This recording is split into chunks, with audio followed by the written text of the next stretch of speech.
नमस्कार, उत्तराखंड एक्सप्रेस में आप सभी का बहुत स्वागत है और मैं हूं आपके साथ में अमनदीप। खबरों की शुरुआत करते हैं। 6 सितंबर को उधम सिंह नगर जिले में फॉरेस्ट टीम और साथ ही वन तस्करों के बीच में मुठभेड़ हुई थी। इस मामले में पुलिस ने एक वन तस्कर को गिरफ्तार कर लिया, जिसके पास से फायरिंग में इस्तेमाल 12 बोर की एक बंदूक और कुछ जिंदा कारतूस भी बरामद किए गए। पुलिस के मुताबिक जिस गुरमीत सिंह उर्फ गेजी को पकड़ा गया है वो प्रोफेशनल अपराधी है। वो लकड़ी तस्कर और साथ ही गाड़ी चोरियों के मामले में लंबे समय से सक्रिय है और उसके खिलाफ में पहले से ही कई मुकदमे दर्ज हैं। पुलिस गेजी से पूछताछ के आधार पर दूसरे फरार तस्करों की तलाश कर रही है।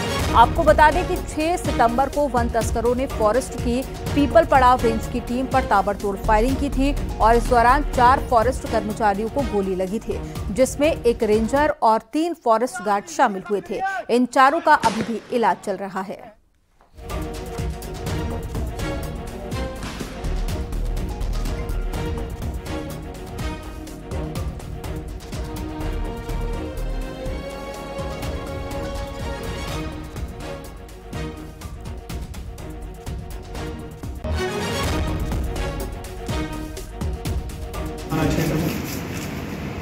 गुरमीत नाम के व्यक्ति को गिरफ्तार किया गया। इसके द्वारा पूछताछ हुई है, जिसमें कि और इसने कई नामों को बताया है, उनकी भी गिरफ्तारी के प्रयास किए जा रहे हैं। आज कितने लोग गिरफ्तारी हुई है? आज कल एक व्यक्ति की गिरफ्तारी हुई है और जिन लोगों के विषय में बता रहा है तो उसके लिए टीम लगी हुई है। हल्द्वानी के बनभूलपुरा कांड के मुख्य आरोपी अब्दुल मलिक को आज भी हाईकोर्ट से कोई राहत नहीं मिली है। अब्दुल मलिक ने हाईकोर्ट में जमानत के लिए प्रार्थना पत्र दाखिल कर दिया है और आज सुनवाई के लिए सरकार ने कोर्ट में अब्दुल मलिक की जमानत पर आपत्ति दर्ज करने के लिए टाइम भी मांगा था, जिसके बाद में कोर्ट ने 2 हफ्तों का टाइम सरकार को दे दिया है। आपको बता दें कि नैनीताल के बनभूलपुरा में 8 फरवरी को मलिक के बगीचे में अतिक्रमण हटाने के दौरान हिंसा हुई थी और इस दौरान उपद्रवियों ने थाने को फूंक दिया था और आसपास आगजनी की घटना को अंजाम दिया था। इस पूरे मामले में अब्दुल मलिक को मुख्य आरोपी बनाते हुए मुकदमा दर्ज कर लिया गया और सैकड़ों लोगों की गिरफ्तारी इस मामले में की गई। अब तक इसी मामले में 50 आरोपियों को जमानत मिल गई है।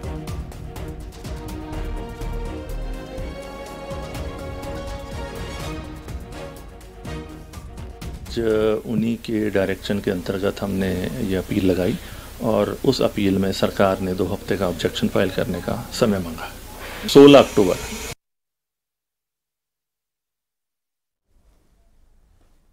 रुड़की में मंगलौर के मलानपुरा मोहल्ले में एक भाई ने अपनी बहन की गला रेत कर हत्या कर दी। बताया जा रहा है कि युवती के एक युवक के साथ में प्रेम प्रसंग थे और युवती देर रात को युवक से फोन पर बातचीत कर रही थी और इसी बात से नाराज होकर भाई ने बहन को मौत के घाट उतार दिया और मौके से फरार हो गया।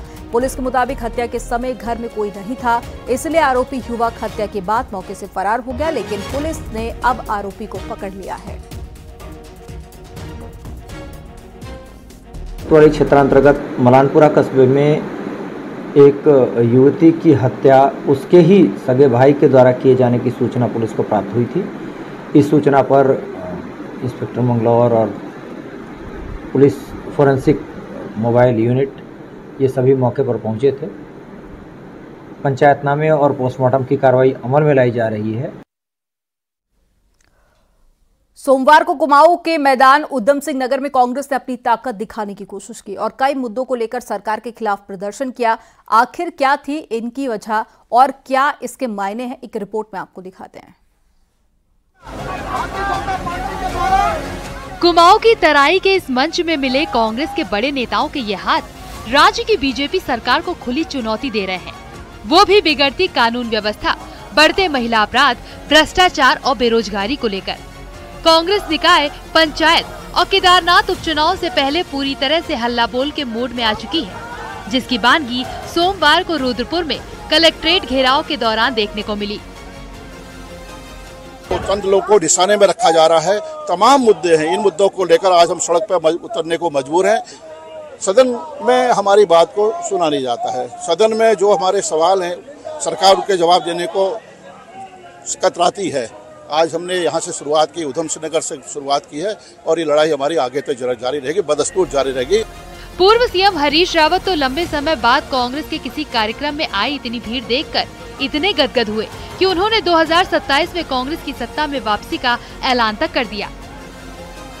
भाजपा के लोगों, जनता पर अन्याय बंद करो, शोषण बंद करो, नौजवानों का शोषण बंद करो, महिलाओं पर अत्याचार, दलितों पर अत्याचार बंद करो और हर तरीके का जुल्म बंद करो, और नहीं तो हम तुमको उखाड़ करके सत्ता से बाहर फेंकने के लिए अब बिल्कुल एकजुट हो चुके। जाहिर है विपक्ष के नेता दावे और वादे कर रहे हैं, लेकिन उन्हें भी मालूम है कि 2027 अभी दूर है। उससे पहले उन्हें नगर निकाय, केदारनाथ उपचुनाव और फिर गांव वाले पंचायत चुनाव की अग्नि परीक्षा से गुजरना होगा। ऐसे में इन परीक्षाओं में हाथ मजबूती के साथ दस्तक दे सके, कांग्रेस नेता इसी कोशिश में है। रुद्रपुर से न्यूज 18 के लिए शैलेंद्र नेगी की रिपोर्ट। कांग्रेस में गुटबाजी जोरों पर है। ब्लॉक और जिलों में ज्वाइनिंग को प्रभारी शैलजा ने रद्द कर दिया और साथ ही तो सवाल सीधे कांग्रेस प्रदेश अध्यक्ष करण माहरा पर उठे, तो करण माहरा ने पलटवार किया कि मैं डरने वाला नहीं हूं। रिपोर्ट आपको दिखाते हैं। कांग्रेस में ब्लॉक, जिले और प्रदेश लेवल पर ज्वाइनिंग करवाई गई, तो प्रदेश प्रभारी कुमारी शैलजा ने एक झटके में सबको रद्द कर दिया। ज्वाइनिंग के बारे में हाईकमान को बताया ही नहीं गया। यही बात प्रभारी शैलजा को गलत लगी, तो सवाल कांग्रेस प्रदेश अध्यक्ष करण माहरा पर भी उठे। कांग्रेस में अंदर खाने पहले से ही सीनियर नेता इस तरह की ज्वाइनिंग से नाराज थे, तो सीनियर नेताओं ने ये तक दावा किया कि उन्हें भरोसे में नहीं लिया गया, जबकि रायशुमारी के बाद ये काम हाईकमान को ही करना था। अब प्रदेश अध्यक्ष और संगठन के फैसले पर प्रभारी ने सवाल खड़े किए, तो प्रदेश अध्यक्ष ने पलटवार किया कि मैं डरने वाला नहीं हूं। वहीं पूर्व प्रदेश अध्यक्ष प्रीतम सिंह के मुताबिक पार्टी का अंदरूनी मामला है, लेकिन अगर कुछ हुआ है तो प्रभारी को उसका पता होना चाहिए। जो आला कमान का आदेश होगा उसका पालन करेंगे।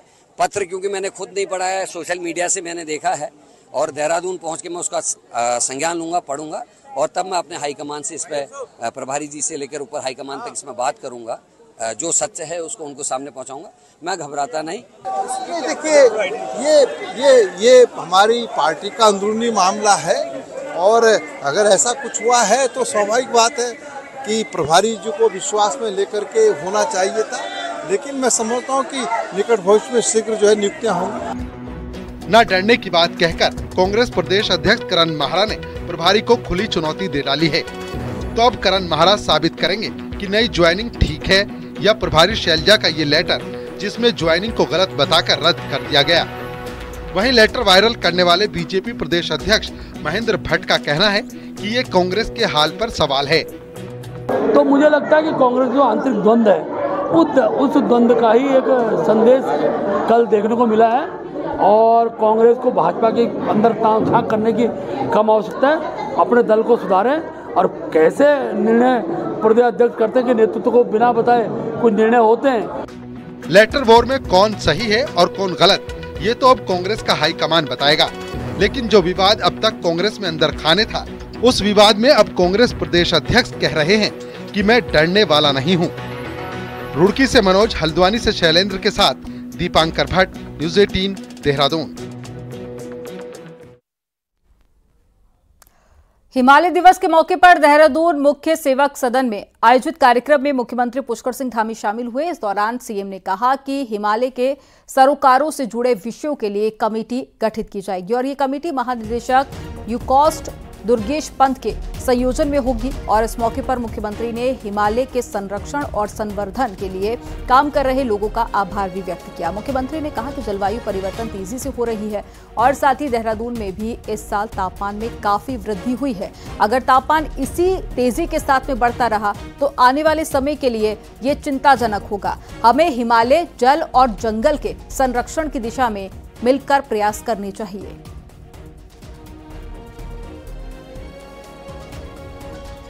धरोहर है, इसे सुरक्षित रखना हमारा नैतिक कर्तव्य है और इसको संरक्षण करने से हम एक बात जरूर अपने मन में ये समझ लें कि इसके संरक्षण से हम अपने भविष्य को भी सुरक्षित कर रहे हैं, अपने आने वाली पीढ़ियों को भी हम विरासत में कुछ ऐसा देकर जा रहे हैं। इसलिए मैं अपने स्तर से आप सबसे अपील करता हूँ कि जो भी जिस रूप में भी इस कार्य में अपना योगदान दे सकते हैं उनको करना चाहिए। उत्तरकाशी के वरुणावत पर्वत भूस्खलन का संयुक्त टीम ने सर्वे किया। टीम ने फिलहाल भूस्खलन को बहुत ज्यादा चिंताजनक नहीं माना है, लेकिन जो परिस्थितियां बन रही हैं उससे अलर्ट रहने की जरूरत भी है और समय रहते सुरक्षा उपाय करने का सुझाव भी सर्वे टीम ने दिया है। विशेषज्ञों ने वरुणावत के टॉप पर पहले किए गए ट्रीटमेंट कार्य की मॉनिटरिंग, ड्रेनेज सिस्टम की सफाई और साथ ही झाड़ियों को हटाना भी जरूरी बताया। उत्तरकाशी शहर के बीच में जो गोपियारा क्षेत्र से जो भूस्खलन हो रहा था, उसका जिला स्तर से जो रिक्वेस्ट की थी, उसके क्रम में टीएचडीसी, जीएसआई तथा यूएलएलएमसी की टीम द्वारा उसका निरीक्षण किया गया है 2 दिनों में और उसकी रिपोर्ट प्रस्तुत करने के उपरांत तत्संबंध में आवश्यक कार्रवाई की जाएगी। पहाड़ की शांत वादियां इन दिनों गर्म होती जा रही हैं। गढ़वाल के कई इलाके हैं जहां पर बीते दिनों हुई असामाजिक गतिविधियों से समुदाय विशेष के खिलाफ लोगों में आक्रोश बढ़ता जा रहा है। अब हालात तो यहां तक पहुंच गए हैं कि केदार घाटी के कुछ गांव के बाहर समुदाय विशेष की एंट्री पर रोक लगा दी गई है। रिपोर्ट आपको दिखाते हैं।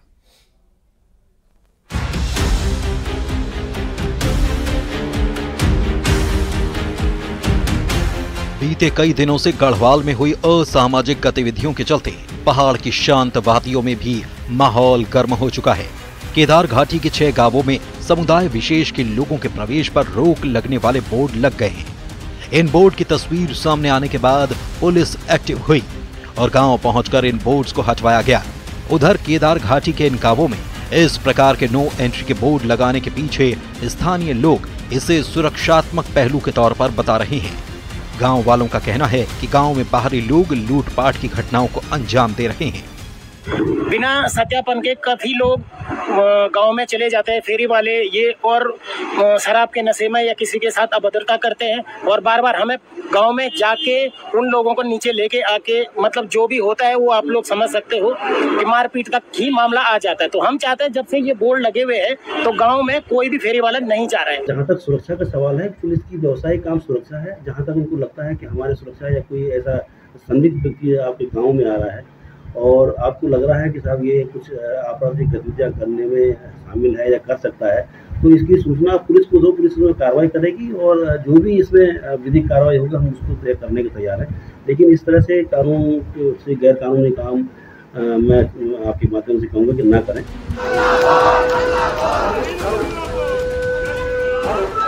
हालांकि इस तरह के आक्रोश चमोली के नंदप्रयाग में भी बीते कई दिनों से दिखाई दे रहा है। नंदप्रयाग की एक नाबालिग लड़की के साथ छेड़छाड़ की घटना हुई थी, जिसके बाद से स्थानीय लोगों में जबरदस्त आक्रोश है।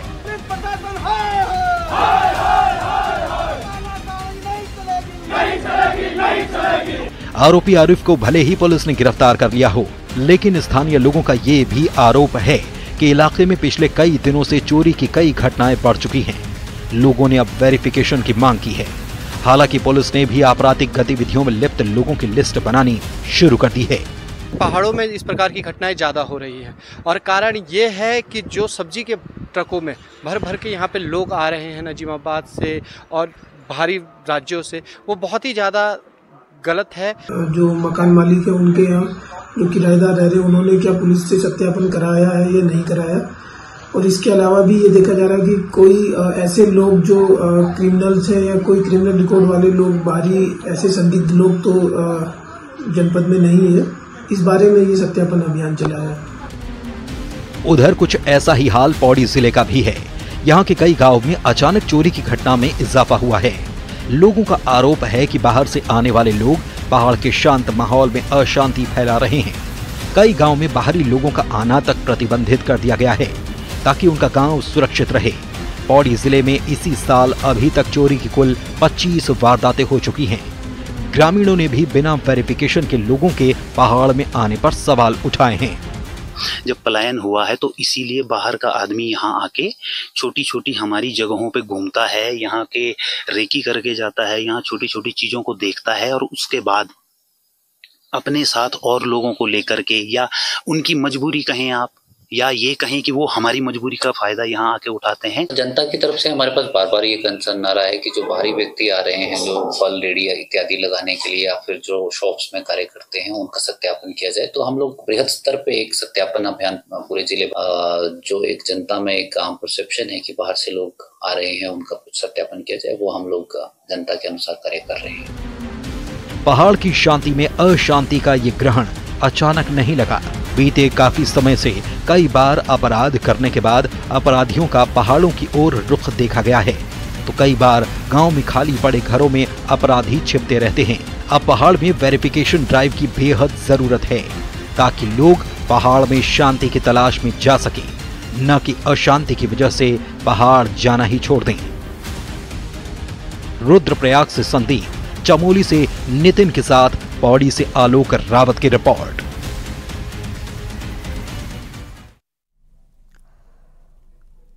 और वहीं असदुद्दीन ओवैसी की पार्टी AIMIM का आरोप है कि धर्म विशेष के लोगों को पहाड़ पर टारगेट किया जा रहा है, उन्हें प्रताड़ित किया जा रहा है। उनका कहना है कि DGP से मिलकर ऐसे लोगों पर उन्होंने कार्रवाई की मांग की है।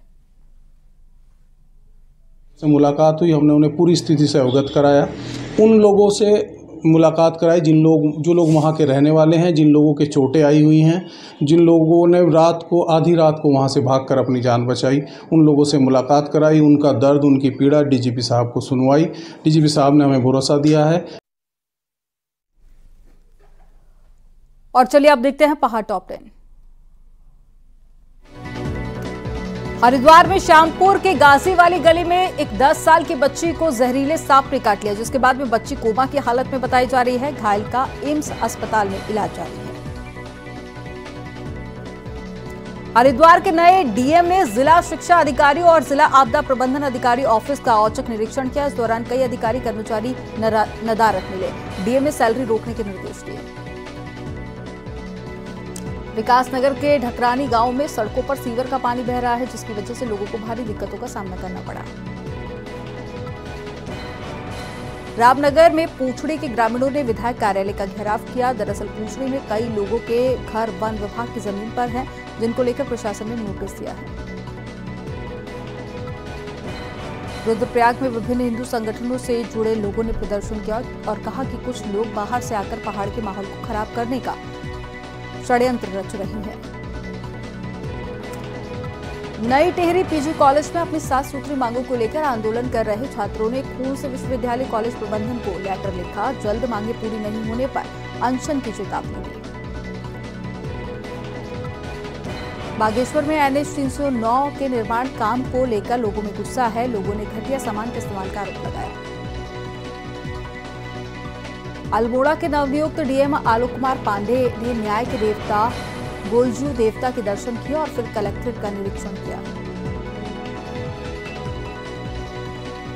रुड़की के खानपुर में बीजेपी सदस्य अभियान के कार्यक्रम में शामिल हुए महेंद्र भट्ट और कहा कि बीजेपी चुनावों के लिए हमेशा तैयार रहती है।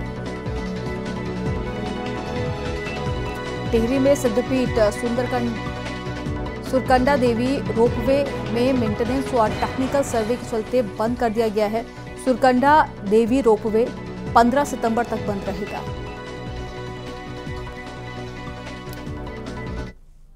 और देहरादून के पेयजल निगम में 19 साल पहले उत्तराखंड मूल के लिए रिजर्व एग्जीक्यूटिव इंजीनियर के 4 पदों पर यूपी निवासियों को नियुक्ति दिए जाने पर मामला लगातार गर्मा रहा है। वहीं अब डिपार्टमेंट में जूनियर इंजीनियर के होने जा रहे प्रमोशन पर विवाद हो गया है। मामला चीफ सेक्रेटरी तक जा पहुंच गया है और जूनियर इंजीनियर ने चीफ सेक्रेटरी को एक चिट्ठी लिखी है, जिसमें दावा किया गया है कि प्रमोशन में ऐसे साथियों को तरजीह नहीं दी जा रही है जो कि डिपार्टमेंट की सेवा नियमावली पर फिट नहीं बैठते। मामले में चीफ इंजीनियर संजय सिंह और न्यूज 18 को इंटरव्यू में उन्होंने कई बातें भी कही।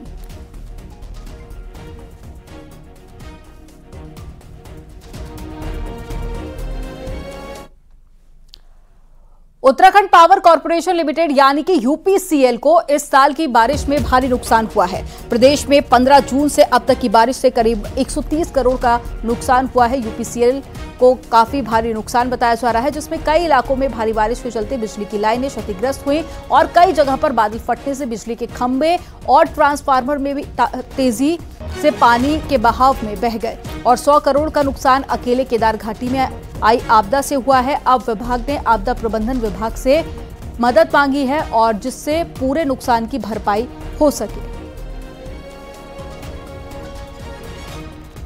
से लगभग ये आपदा आई थी, जिसमें अभी तक हमने जो क्षति का आकलन कर रखा है वो 33 करोड़ के आसपास है। इसके अलावा हमने केदारनाथ घाटी में जो आपदा आई थी, लैंडस्लाइड हुआ था, क्लाउड बस्ट हुआ था, उसमें हमारा टोटल हमने कॉस्ट एनालिसिस का जो डैमेज हुआ है वो 99 करोड़ के आसपास का है। वहाँ पर ज़्यादा क्षति हुई और पूरे प्रदेश में करीब 33 करोड़ का ये नुकसान हमारा हुआ है अभी तक।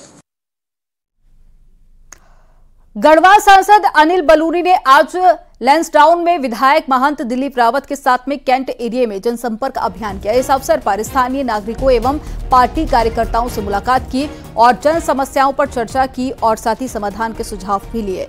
अनिल बलूनी ने कहा कि नैसर्गिक सुंदरता से लैंसडाउन भरा हुआ है, जो कि दिल्ली में सबसे करीब भी है।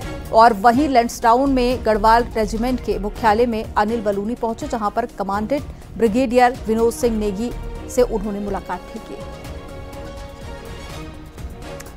वहीं सांसद अनिल बलूनी ने आपदा में क्षतिग्रस्त हुए कोटद्वार दुगड्डा हाईवे का भी निरीक्षण किया और अधिकारियों को वैकल्पिक उपाय खोजने के लिए कहा।